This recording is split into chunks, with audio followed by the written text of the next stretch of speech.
bang may mapasara? Kasi by law, kailangan na talaga.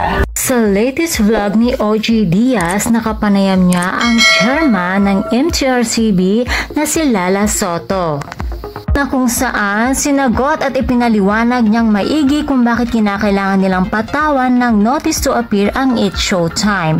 Tumanggi namang sagutin ni Lala kung ano ang napag-usapan at kung ano ang naging paliwanag o naging dahilan ng It's Showtime kung bakit iyon nagawa ng kanilang host, dahil wala pang final decision ng Adjudication Committee or ang MTRCB patungkol sa kung anong magiging parusa ng It's Showtime sa kanilang naging violation. Linaw din niyang hindi daw ito nakikialam sa kung anong magiging desisyon dahil hindi siya parte ng Adjudication Committee. Saka lang daw siya mangingialam kapag kinakailangan na ang kanyang tulong sa pag-review.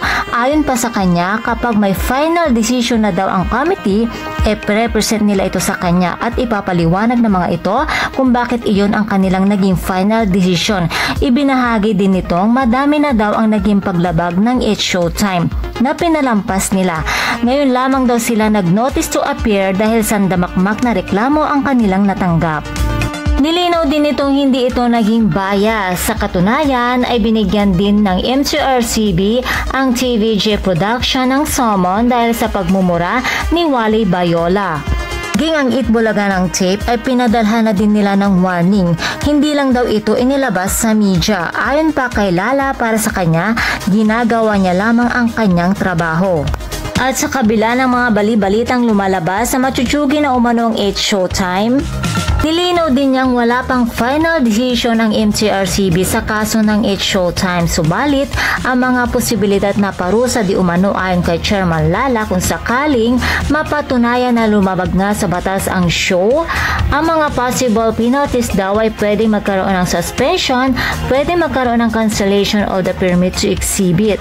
At ayon pa sa kanya, lumaki daw ito sa noon time show kaya naman madami na din silang pinalampas at binigyan na lamang ng warning ang mga maliliit na mga issues dahil naiintindihan daw nito at alam daw nito ang pakiramdam na walang trabaho at walang kita araw-araw. Ibinahagi din niya hindi daw siya pinapakialaman ng kanyang amang si Tito Soto, maging ang ina nitong si Helen Gamboa sa kung anuman ang kanyang naging desisyon. May bilin lamang ito sa kanya na do what is right, do what is fair, do what you think is right sa mata ng Panginoon. Mahirap man umano ang kanyang trabaho pero ayon sa kanya kung gagawin mo naman yung alam mong tama, you will just do it nang walang kahirap-hirap.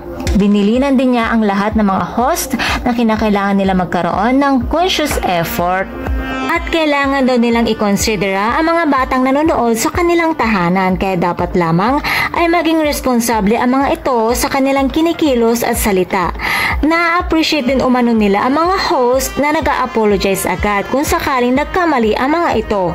Bagamat makakatulong ang paghingi agad ng apology, subalit nilinaw nitong hindi pa din makakansela ang ginawang violation.